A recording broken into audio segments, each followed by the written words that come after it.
भाषा और खतियान के मुद्दे पर सिल्ली के पूर्व विधायक अमित महतो और उनकी पत्नी एवं पूर्व विधायक सीमा महतो ने झामुमो का दामन छोड़ दिया है। दरअसल 1 महीने पहले ही अमित महतो ने साफ कर दिया था कि अगर खतियान आधारित नियोजन नीति स्थानीय नीति नहीं बनती है तो वो पार्टी को अलविदा कह देंगे। इस 1 महीने के दौरान पार्टी की ओर से ऐसा कोई काम नहीं किया गया जिससे ये विश्वास जगे कि पार्टी इन मुद्दों को लेकर के गंभीर है। इस वक्त हमारे साथ मौजूद हैं सिल्ली के पूर्व विधायक अमित महतो जी। 1 महीने का अल्टीमेटम, आपको पता है कि 1 महीने में ये काम तो होना नहीं है। लोग कह रहे हैं कि आपको पार्टी छोड़ना था, इस वजह से आपने 1 ही महीने का अल्टीमेटम दिया। सर ऐसा नहीं है, हमने 1 महीने का अल्टीमेटम दे दिया तो बड़ी गलत काम कर दिया।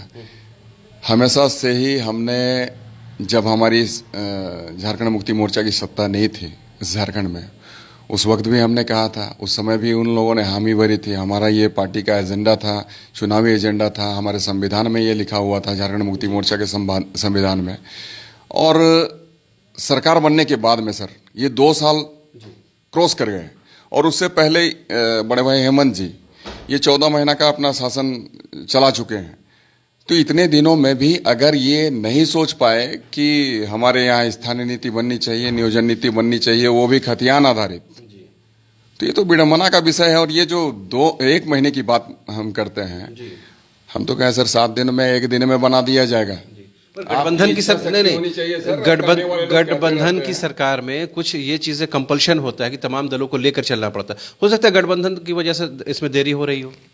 आप गलत रहिएगा तो हम आपके साथ क्यों रहेंगे? हटा नहीं देंगे या फिर हम हट जाएंगे?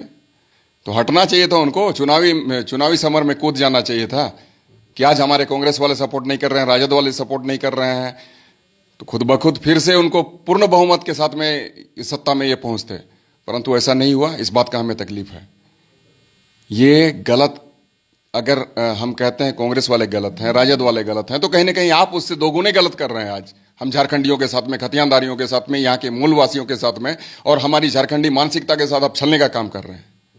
तो ये तो बर्दाश्त योग्य नहीं है सर। इसलिए इधर 2-3 दिनों में आपने देखा होगा कि सरकार ने खासकर भोजपुरी और मगही को 2 जिलों से हटाया है। तो सरकार कहीं ना कहीं संदेश देने की कोशिश कर रही है कि हम मूलवासी आदिवासियों के साथ हैं, यहाँ के स्थानीय लोगों के साथ हैं, जल जंगल जमीन के साथ हैं। सर ये हटाया है कहने का क्या मतलब है? लाया किसने था सर?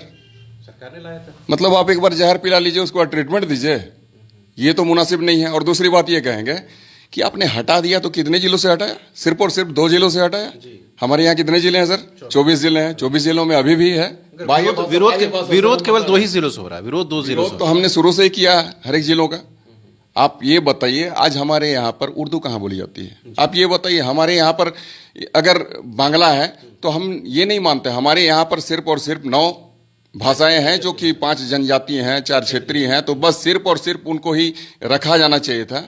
आज अभी भी भोजपुरी, मगही को यहाँ पर पलामू प्रमंडल में डाला गया, संथाल में अंगिका को डाला गया। तो ये क्या है? ये हमारी झारखंडी मानसिकता के साथ खिलवाड़ किया जा रहा है। मगर जो भाषा भाषी के लोग अगर उन क्षेत्रों में निवास करते हैं तो उनके हक और अधिकारों के साथ भी जस्टिस तो होनी चाहिए। सर हक अधिकार क्यों नहीं? आप खतियान लाइए और नौकरी पाइए। जिसके हाथों में खतियान है, नियोजन का आधार वही होगा। आप अपने घर में भोजपुरी बोलिए, बांग्ला बोलिए या फिर उड़िया बोल लीजिए, हमको कोई मतलब नहीं है। लेकिन जो नियोजन का आधार होगा, नौकरियां, उसको ही सुनिश्चित कराई जानी चाहिए जिसके हाथों में खतियान है। मगर तो इसका अर्थ ये हुआ कि सरकार जिन उद्देश्यों के साथ बनी या झारखंड मुक्ति मोर्चा का गठन जिन उद्देश्यों के साथ हुआ, पार्टी उससे भटक गई है। भटक नहीं गई है, पूरी तरीके से विफल है, करना भी नहीं चाहती है और न ही कोई बेहतर काम का अंजाम देना चाहती है। नहीं, शिबू सोरेन की मौजूदगी होने के बावजूद भी, हेमंत सोरेन के उनके सुपुत्र हैं, तमाम आंदोलन को उन्होंने देखा, उसके बावजूद भी क्या आंदोलन की आवाज़ या जनता की आवाज़ या मूलवासियों की आवाज़ नहीं सुन पा रहे हैं वो? शिबू सोरेन जी आज स्वस्थ नहीं है। स्वस्थ होते तो ये सारे परिदृश्य हम सबों के बीच में नहीं आते।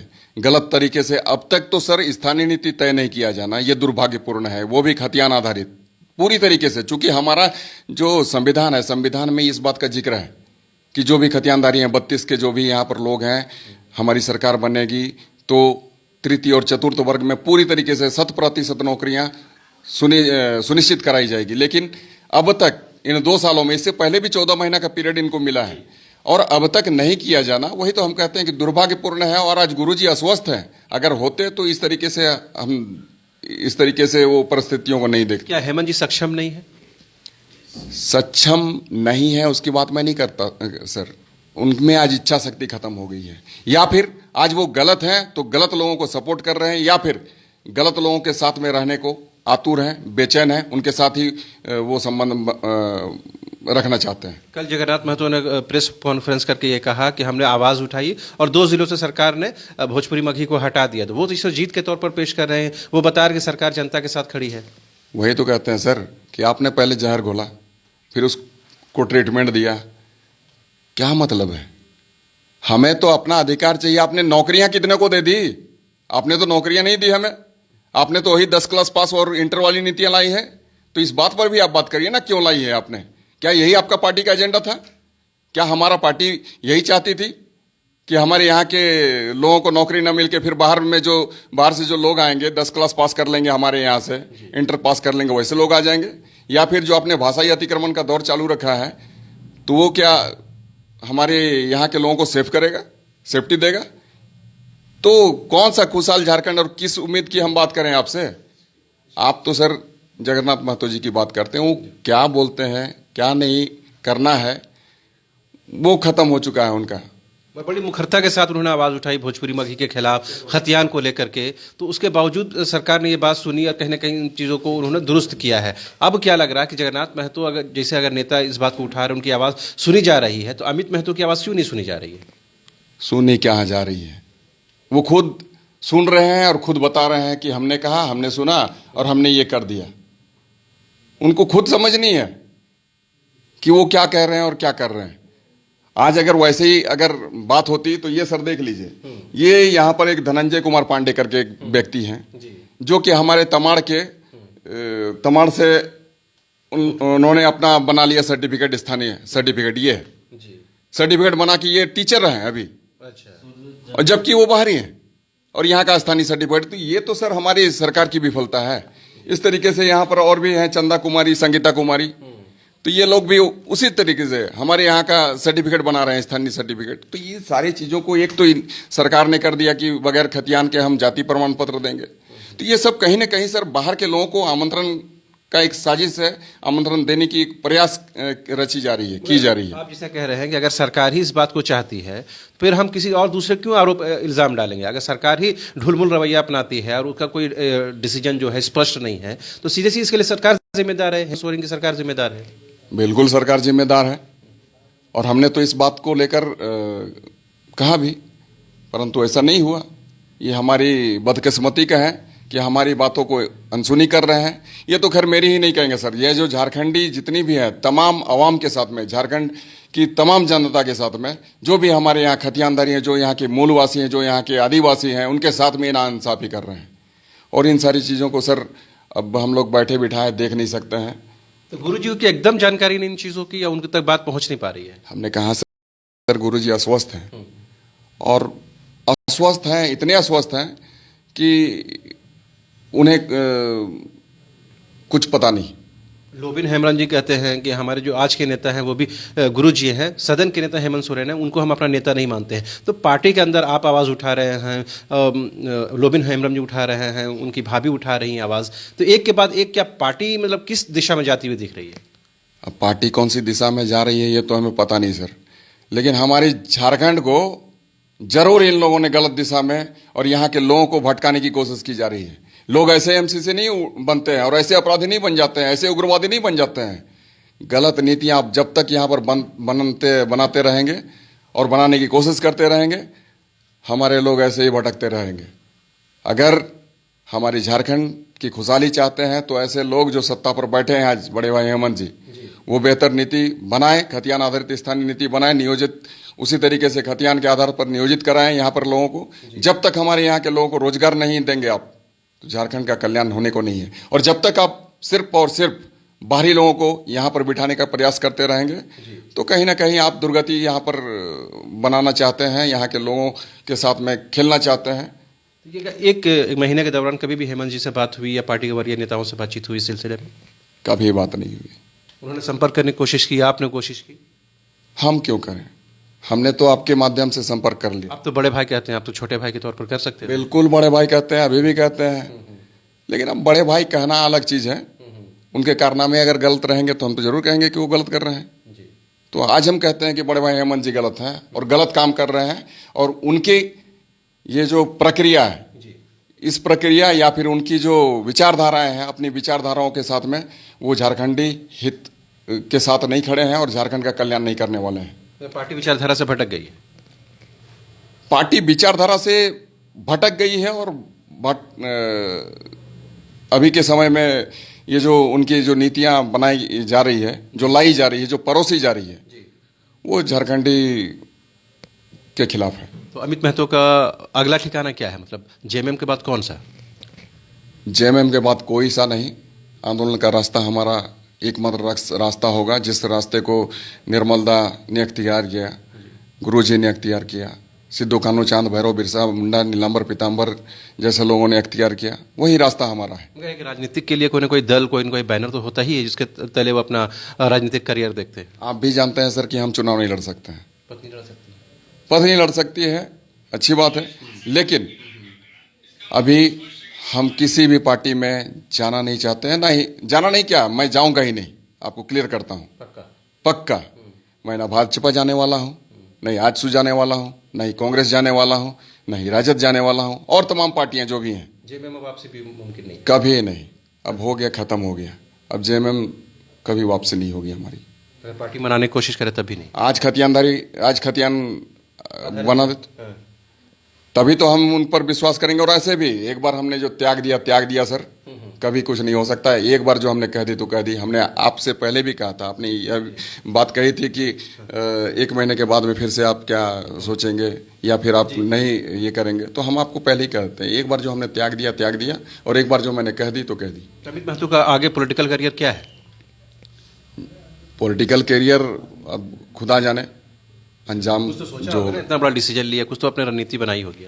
बस सर हमारा पहला ध्येय यही है कि हमारे झारखंडियों के हाथों में रोजगार नसीब हो और यहाँ के लोग खुशहाल हो, हमारा झारखंड समृद्ध बने और बेहतर बने।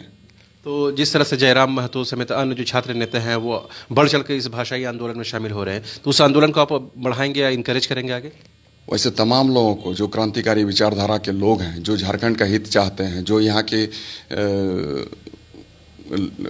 लोगों को खुश देखना चाहते हैं, उन तमाम लोगों के साथ मैं हूँ। जी।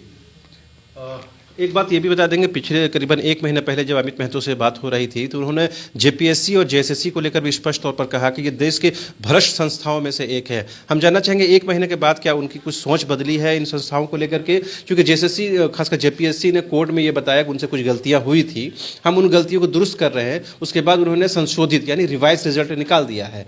तो लग रहा है कि जेपीएससी सुधार के क्रम में आगे बढ़ रहा है? कोई क्रम में आगे नहीं बढ़ रही है सर। बहुत सारी खामियां हैं, बहुत सारी त्रुटियां हैं, और जेपीएससी जेएसएससी पूरी बदनाम है, और ये ठीक नहीं होगा तो कुछ ठीक नहीं होगा। लेकिन इसको तो आज नहीं तो कल ठीक होना पड़ेगा। गलत नीतियां जो बना रहे हैं, ऐसे लोगों को आज सत्ता में अगर बैठकर ये सोचते हैं कि हम बेहतर काम कर रहे हैं, तो इसका जवाब जनता देगी आने वाले दिनों में।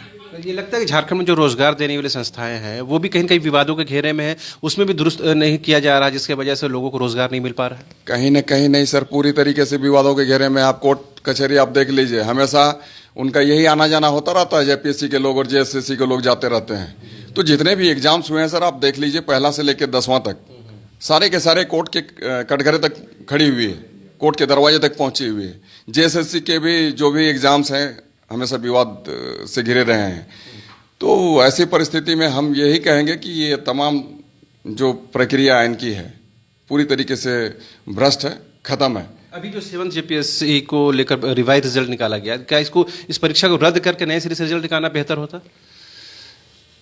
अब ये जेपीएससी वाले जाने, लेकिन हम तो यही कहेंगे कि अभी भी बहुत सारी कमियां खामियां हैं, और मौका रहते जेपीएससी अगर नहीं सुधरती है, जेएसएससी नहीं सुधरती है, तो इससे हमारा कल्याण नहीं हो सकता है, झारखंडियों का कल्याण नहीं हो सकता है। एक सवाल जो हम भूल गए, जो पूछना ज़रूरी था। कल भोजपुरी, मगही और अंगिका एकता मंच के संयोजक हैं कैलाश यादव, उन्होंने कहा कि अगर हमारे समाज के साथ, हमारी बिरादरी के लोगों के साथ कोई दोयम दर्जे का व्यवहार होता है, हम इस बात की डिमांड करेंगे कि झारखंड के अंदर हमको अलग मगध राज्य की दे दिया जाए ताकि हम वहाँ सुरक्षित रह सकें। सर ये पहली बात है कि कैलाश यादव हैं कौन, ये तो मैं नहीं जानता हूँ। क्या है वो? भोजपुरी समाज की आवाज़ को बुलंद करें। आवाज को बुलंद करने वाले तो बहुत सारे हैं, वो तो क्यों नहीं बिहार चले जाके जा रहे हैं और बुलंद कर रहे हैं। भोजपुरी वहां मिल गई क्या उन्हें? भोजपुरी उनको मिला हुआ है लैंग्वेज, क्षेत्रीय भाषा तो नहीं है वहां पर। तो आप झारखंड में आके यहाँ पर आवाज बुलंद के क्या करिएगा? अरे भाई बिहार से ही तो हमारा झारखंड में मिला है हमें, और इस झारखंड में कम से कम आप तो हमें चैन सुकून और हक के साथ जीने दें। आप यहाँ पर आके कहिए कि हमें अलग राज्य का दर्जा दे, तो आप बिहार में के लिए लीजिए अलग राज्य का दर्जा। ये तो हम बिहार से ही कटकर हमारा झारखंड हुआ है। झारखंड बने 20 साल 21 साल नहीं हुए, आप यहाँ अलग दर्जा मांगिएगा? तो आप क्यों आके हमारे झारखंड में बस गए हैं? आप जाके जाइए अपना बिहार में मांगिए, पंजाब में मांगिए, हरियाणा में, गुजरात में मांगिए, महाराष्ट्र में मांगिए। उधर भी तो बिहार के लोग हैं, उधर भी बिहारी और भोजपुरी बोलते हैं। तो इनको यहाँ पर जाके नहीं, उनको महाराष्ट्र भेजिए, और महाराष्ट्र में जाके वो अलग राज्य का दर्जा वहाँ पर ठाकरे जी को मांग लेंगे। तो आपने सुना किस तरह से झामुमो के पूर्व विधायक अमित महतो ने कितनी स्पष्टता के साथ कहा कि न सिर्फ झामुमो अपनी विचारधारा से भटक गई है, बल्कि जो भोजपुरी की आवाज़ बुलंद कर रहे हैं जो लोग, और झारखंड के अंदर रहते हुए झारखंड में अलग राज्य की मांग कर रहे हैं, वो लोग दूसरे राज्य यानी कि गुजरात, महाराष्ट्र, दूसरे राज्य जाए और वहाँ अलग राज्य की मांग करें। साथ ही उन्होंने ये भी कहा कि जेपीएससी और जेएसएससी आज भी भ्रष्ट संस्थाओं में से एक है, लिहाजा इसमें सुधार की बेहद ज़रूरत है। कैमरा पर्सन हृदय के साथ रांची से न्यूज़ बाइस्कोप के लिए शहनवाज।